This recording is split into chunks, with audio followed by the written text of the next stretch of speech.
Court has denied a plea filed by 2611 Mumbai attacks co-conspirator Tahawwur Rana, seeking an emergency stay on his extradition to India. Media reports on Monday suggested that President Donald Trump is considering a 90-day pause in tariffs for all countries except China, a claim that White House swiftly dismissed as false.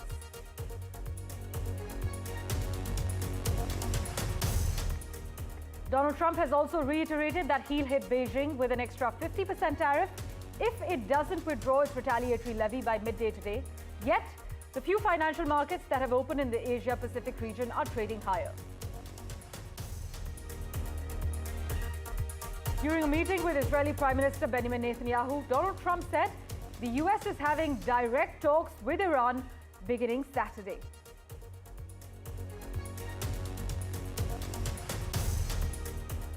Finance Minister Nirmala Sitharaman has arrived in London to begin a 6-day official tour of Europe. Talks on the India-UK Free Trade Agreement are expected on the sidelines.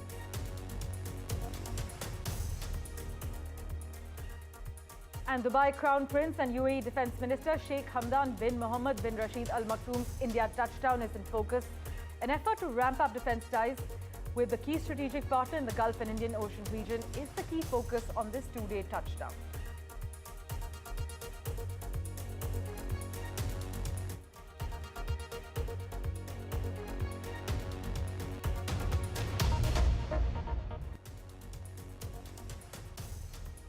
And a big focus, the US Supreme Court has denied Mumbai terror attack accused Tahawwur Rana's application, seeking a stay on his extradition to India. Mr. Rana, who's a 64-year-old, a Canadian national of Pakistani origin, is currently lodged in the Metropolitan Detention Center in Los Angeles. He had submitted an emergency application for stay pending litigation of petition for writ of habeas corpus in February on the 27th to be precise, with Elena Kagan, an Associate Justice of the Supreme Court of the US and Circuit Justice for the Ninth Circuit. Earlier last month, though, Kagan had denied the application. Tahawwur Rana had then renewed his emergency application for stay pending litigation of petition for writ of habeas corpus, previously addressed to Justice Kagan, and requested that the renewed application be directed to Chief Justice Roberts. But an order on the Supreme Court website noted that Rana's renewed application has been distributed for conference and application has been referred to the court. Technical language, but the US top court has rejected Rana's plea. He has lost his last appeal. For further clarity, let's go across to my colleague Mohammed Ghazali, who's been tracking the finer details. Ghazali, so we're given to understand that Tahawwur Rana, who's currently held in a Los Angeles detention center, will now soon face a trial in India. See, this appears to be the last legal recourse Tahawwur Rana has sort of utilized there, and it has not bring any kind of relief to him. The US Supreme Court has rejected his application, which demanded a stay on his extradition to India. In his last application, which is filed on 27th of Feb, he had appealed that perhaps his Muslim identity is something which is going to be risky for him, which is going to be dangerous for his life, because he alleged that Indian agencies will torture him only because he has a Muslim identity. But right now, it is a very positive and significant development for Indian agencies, because this has been one case which has been dragging on for years. India has been requesting for extradition of Tahawwur Rana, who is believed to be the mastermind of 2611 attacks in Mumbai. He had stayed in Mumbai on 2 particular days, just days before the attack took place. He had traveled to Ahmedabad, Cochin, Hapur, and other areas. And perhaps once he's brought back, if the agencies get if he's sort of given to the Indian agencies and he's brought back to India, agencies will try to unravel all the links and people who were involved in 2611, because Tahawwur Rana as well as David Coleman Headley, they both had come to India. They both are said to be the co-conspirators of 2611 attack. And this has been a major and significant diplomatic victory for India, because there have been words, we heard it in Feb when Prime Minister visited the United States, that how Donald Trump, the US president, had promised that Tahawwur Rana will be extradited to India.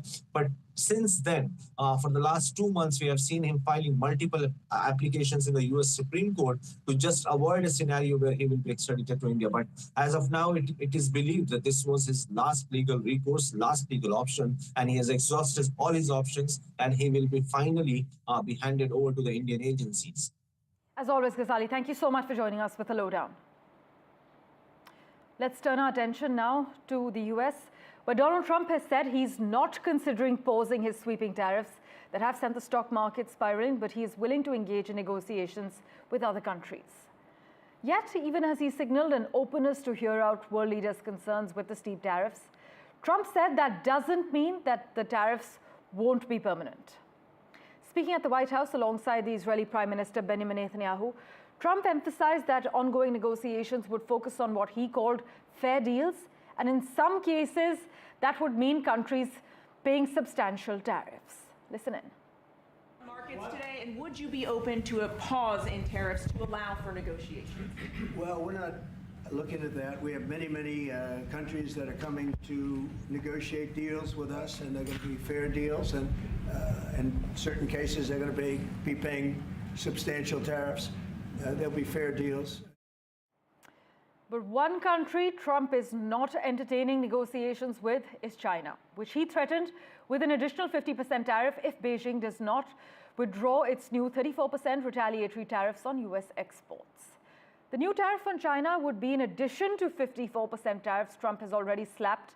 But Trump last week imposed a 10% minimum tariff on all imports and even higher reciprocal tariffs on the US's biggest trading partners, including China and the European Union, as we have been covering.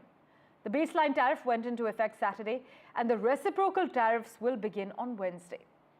Trump has argued that higher tariffs, which seek to roll back decades of globalization, are critical to rejuvenate America's declining domestic manufacturing sectors and also create a level playing field with other countries that impose tariffs on US exports.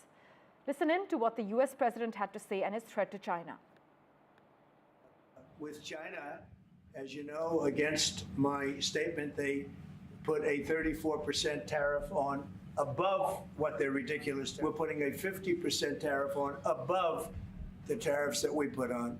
So they've gone for years. They've become a rich country because of people, again, that were in the White House that allowed this to happen.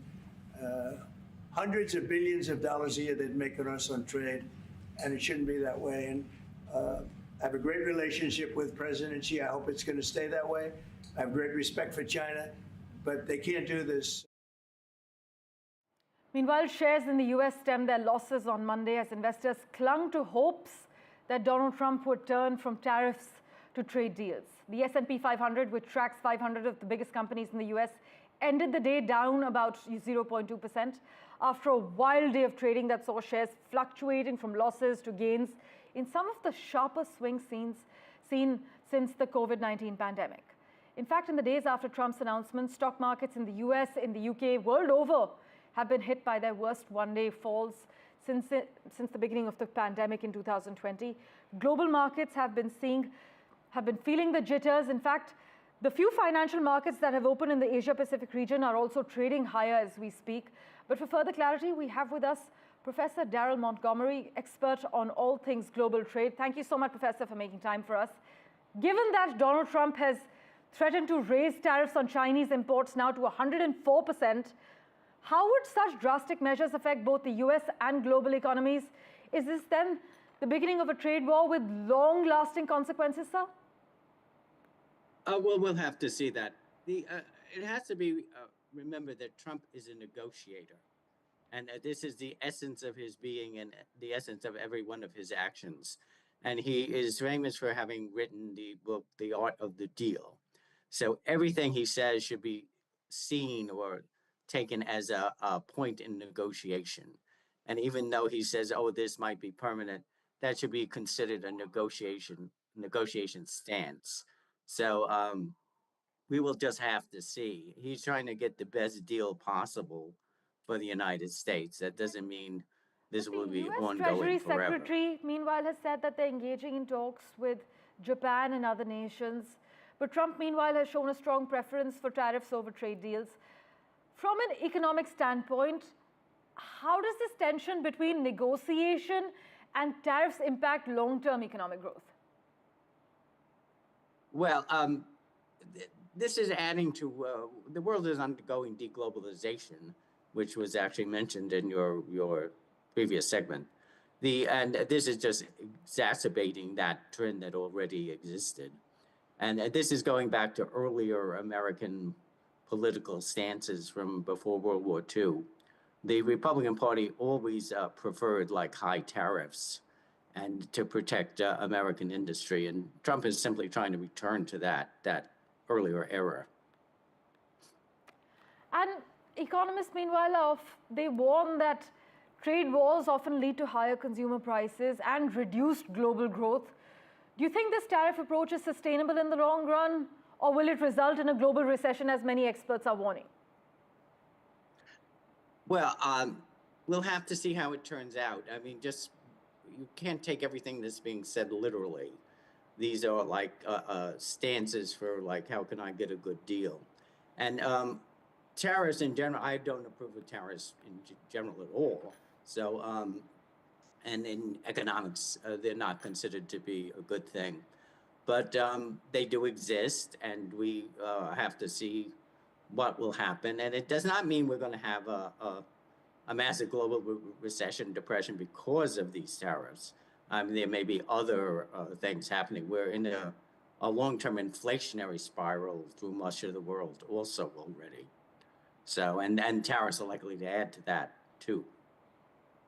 But with the possibility of tariff-induced recession looming, what sectors would you then say, Professor, of the US economy are most at risk, and how should investors ideally position themselves in response to these developments?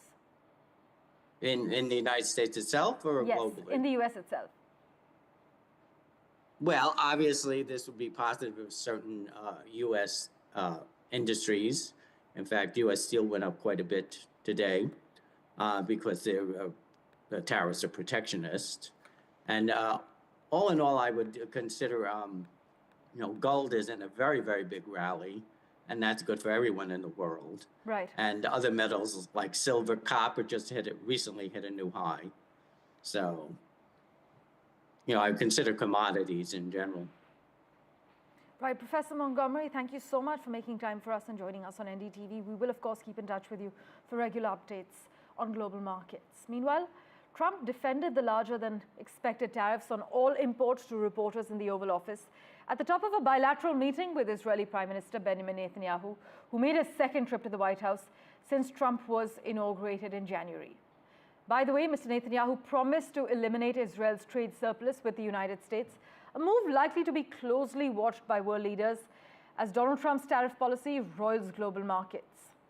Talks also covered the Gaza war and hostages and Iran tensions. Just listen in to what Mr. Netanyahu had to say. We will eliminate the trade deficit with the United States. We intend to do it very quickly. We think it's the right thing to do. And we're going to also eliminate trade barriers, a variety of trade barriers that have been put up unnecessarily. And I think Israel can serve as a model for many countries who ought to do the same.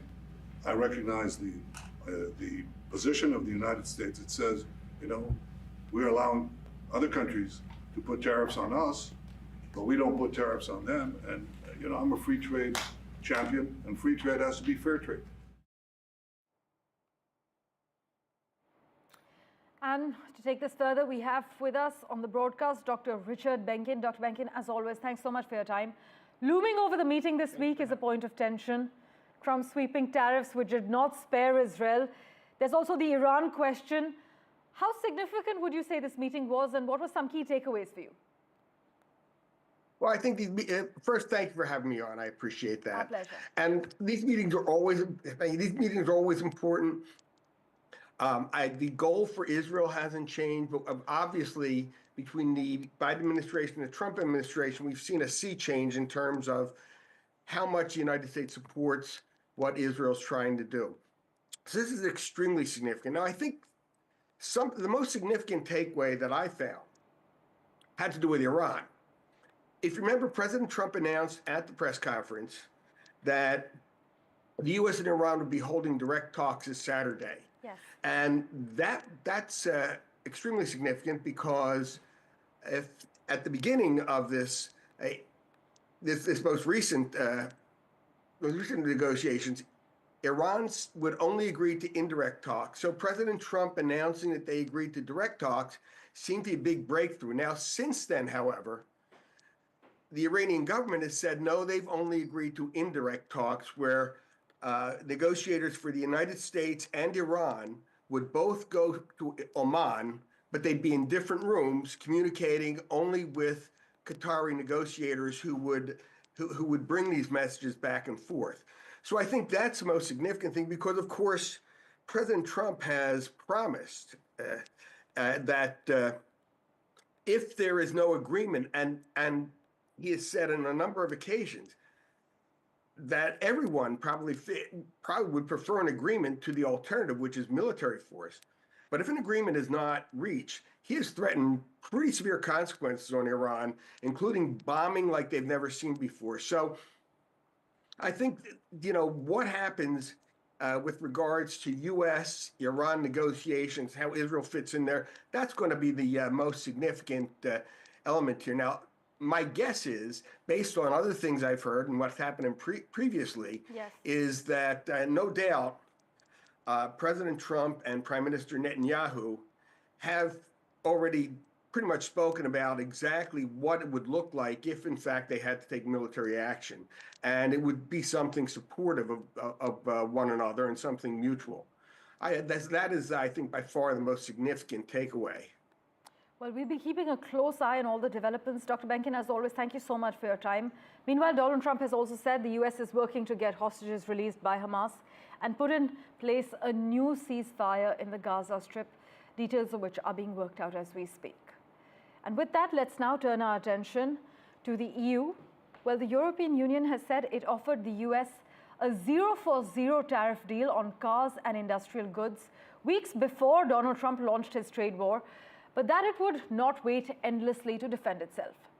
The EU Commissioner for Trade said he had proposed zero tariffs on cars and a range of industrial goods, such as pharmaceutical products, rubber, and machinery during his first meeting with the US Commerce Secretary. This was back in February, on the 19th of February, with Howard Lutnick. The European Commission President, meanwhile, Ursula von der Leyen, has said that the EU had offered 0-for-0 tariffs for industrial goods, and that offer remained on the table. However, at a press conference last evening, Trump did not appear keen on the offer. Listen in.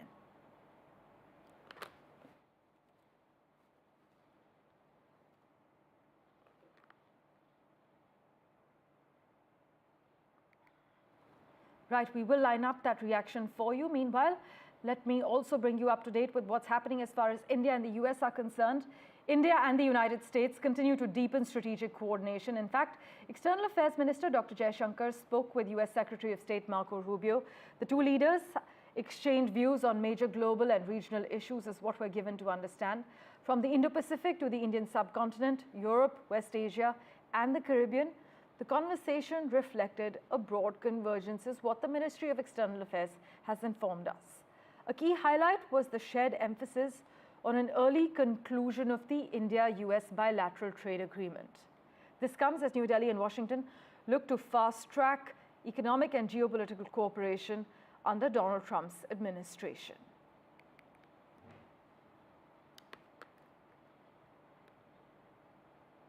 With that, let's turn our attention now to Canada, which has requested the World Trade Organization dispute consultations with the United States over Donald Trump's decision to impose a 25% duty on cars and car parts from Canada. This is what the World Trade Organization has said.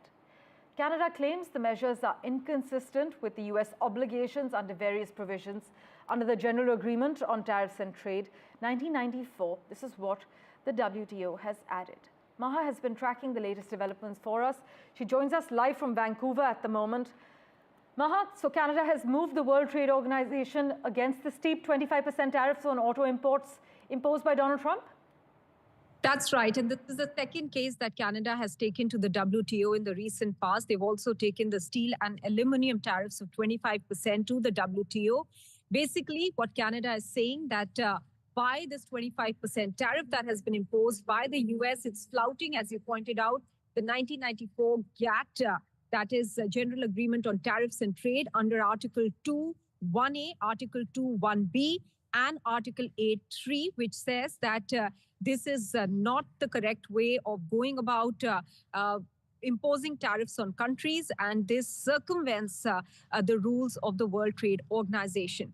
But the problem with this this kind of appeal or approach to the World Trade Organization is that currently the dispute settlement system is in shambles. The appellate body is non-functional because of lack of quorum, which has been on since the 2019, since the US has been blocking the placement of judges in the appellate body, and therefore any arbitration or dispute mechanism system that the WTO has at the moment, any appeal there will go into a void. What we have here at the current moment is 60 days to both the parties, that is Canada and the US, to look for consultations, and that is exactly what the WTO has also pointed out. The 60 days period gives them a time to consult each other and look for a solution which doesn't take this or initiate this process or takes this process any further. Because if it goes further than that, then as it is, under the current dispute settlement system, this appeal will run into a void. There are about 60 odd countries that have established, which is helmed by the EU, a parallel system of dispute resolution for World Trade Organization. However, US is not part of that, and therefore any conflict at this point, the problem is, cannot be resolved by the WTO. Maha, as always, thank you so much for joining us with the lowdown. Meanwhile, the United States and Iran will hold direct talks over a possible nuclear deal on Saturday. This is what Donald Trump has disclosed. The meeting has also been confirmed by Iran's foreign minister, who called it as much an opportunity as it is a test. The US president had said discussions between Washington and Tehran would be at a very high level, and warned as well that it would be a very bad day for Iran if no agreement was reached. We're having direct talks with Iran, and they've started. It'll go on Saturday. We have a very big meeting, and we'll see what can happen. And I think everybody agrees that doing a deal would be preferable to doing the obvious. And the obvious is not something that I want to be involved with, or frankly, that Israel wants to be involved with if they can avoid it. So we're going to see if we can avoid it. But it's getting to be very dangerous territory. And hopefully those talks will be successful. And I think it would be in Iran's best interest if they are successful. With that, let's turn our attention now to the Finance Minister's London touchdown. Nirmala Sitharaman has arrived in London to begin a 6-day official tour, which will take her to Europe as well. The highlight of the visit is the 13th India-UK Economic and Financial Dialogue with Chancellor Rachel Reeves, focusing on trade, UPI interlinkage, investment as well as financial regulation. In fact, bilateral talks on the India-UK Free Trade Agreement are expected on the sidelines as well. Ms. Sitharaman will then travel to Austria for meetings with top Austrian officials as well as top business leaders in Austria. News and updates continue in a moment right after this very short break. Do stay tuned.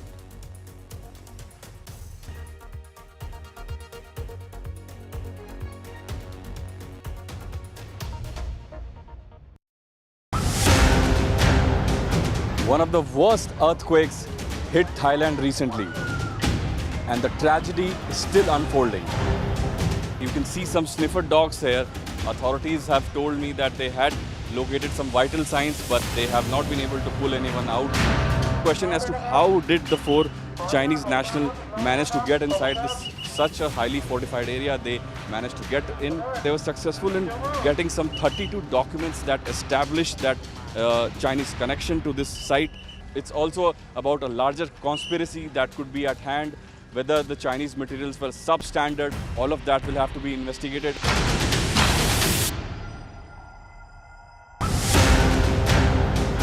One of the worst earthquakes hit Thailand recently, and the tragedy is still unfolding. You can see some sniffer dogs here. Authorities have told me that they had located some vital signs, but they have not been able to pull anyone out.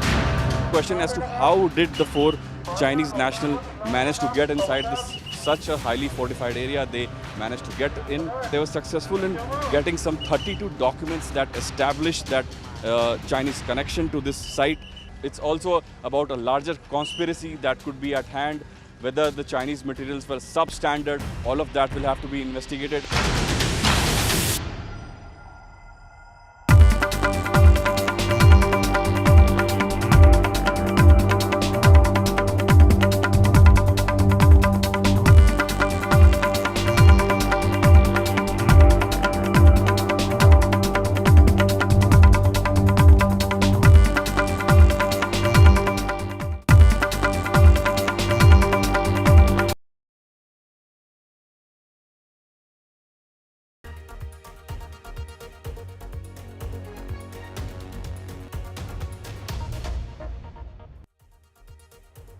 Welcome back. Well, our big focus also remains the Crown Prince of Dubai's touchdown in India. He has an action-packed schedule lined up. In fact, over these 2 days, he will meet Prime Minister Modi for a working lunch, which the Prime Minister is hosting in his honor. He's also scheduled to hold talks with External Affairs Minister Dr. Jaishankar and our Defense Minister Rajnath Singh. In Mumbai, in fact, he will be leading a business roundtable with Indian and Emirati leaders. The visit aims to strengthen the India-UAE Comprehensive Strategic Partnership, deepen trade ties, and further connect the 4.3 million strong Indian diaspora in the UAE.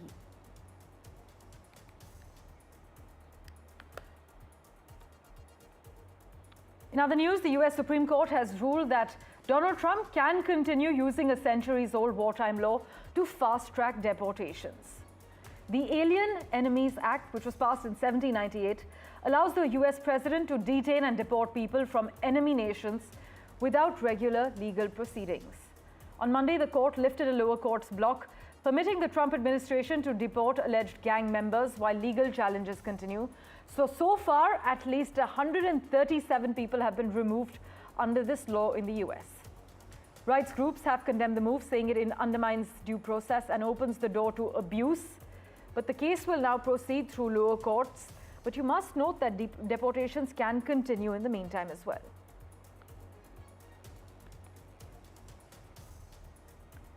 Thank you for investing your time and watching this edition of The World 24/7. As always, we'll keep tracking the latest for you.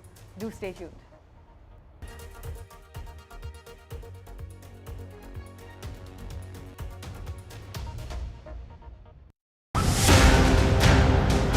One of the worst earthquakes hit Thailand recently, and the tragedy is still unfolding.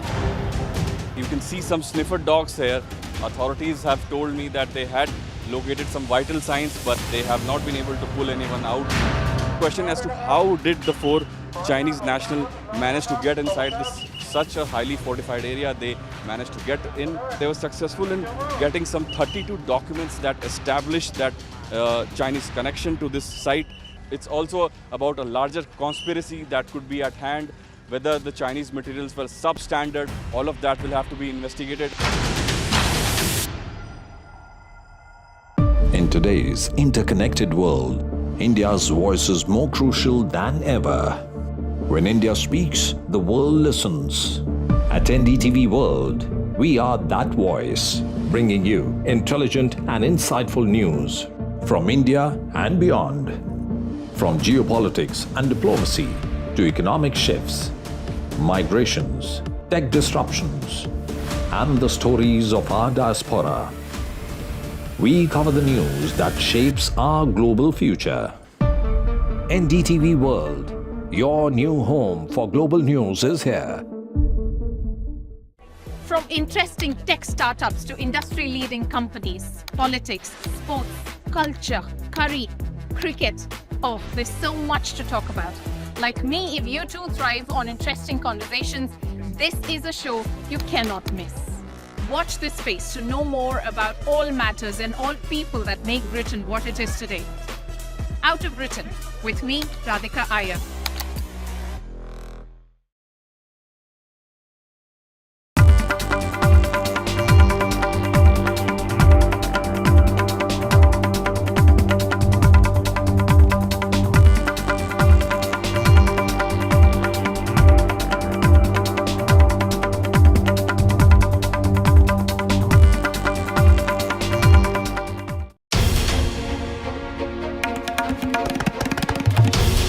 This is NDTV. And you're watching NDTV 24/7.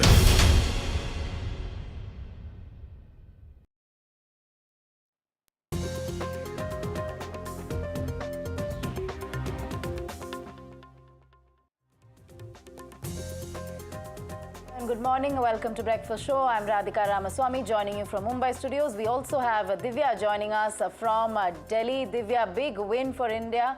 In fact, Tahawwur Rana will be extradited soon. His last appeal has been rejected by US Supreme Court, and Amit Shah is in J&K, is reviewing security there and has also announced high-tech security measures to safeguard borders. We have a lot lined up. That's right. We also have Donald Trump, who's threatening with extra 50% tariffs on China. Despite that, the Asian markets have recovered, and it is Virat Kohli who's created history. We'll get you all that. First, the headlines. Big win for India. The US top court junks Tahawwur Rana's plea, the mastermind behind the 26/11 attacks. He will be extradited to India. He will be back in India to stand trial. Home Minister's big announcement to thwart intrusion. Amit Shah says government to deploy e-surveillance systems along LOC. And Dubai's Crown Prince Sheikh Hamdan bin Mohammed Al Maktoum's visit to India between today and tomorrow aims to deepen bilateral ties across key strategic sectors. He's going to be meeting Prime Minister Modi, S. Jaishankar as well as Rajnath Singh. Asian markets rebound recovery despite Trump's China tariff threat of an additional 50% tariff on China. And Virat Kohli scripts history by becoming the fastest Indian batter to score 13,000 T20 runs. He slammed a stunning six off Jasprit Bumrah to leave the fans and the experts thrilled.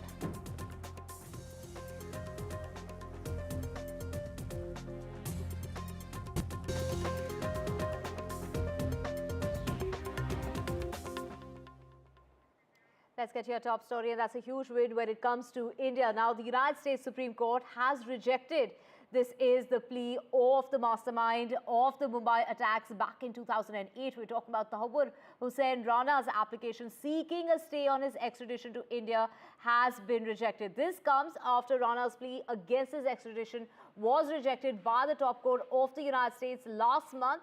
Of course, Rana, 64-year-old, a Canadian national of Pakistani origin, is currently lodged in the Metropolitan Detention Center in Los Angeles. So, Radhika, a big win when it comes to India. Of course, he'd been seeking on the grounds that he'll be tortured in India, considering the fact that, on various grounds he was trying to, avoid that extradition. But now it is all coming true, and it's all happening now.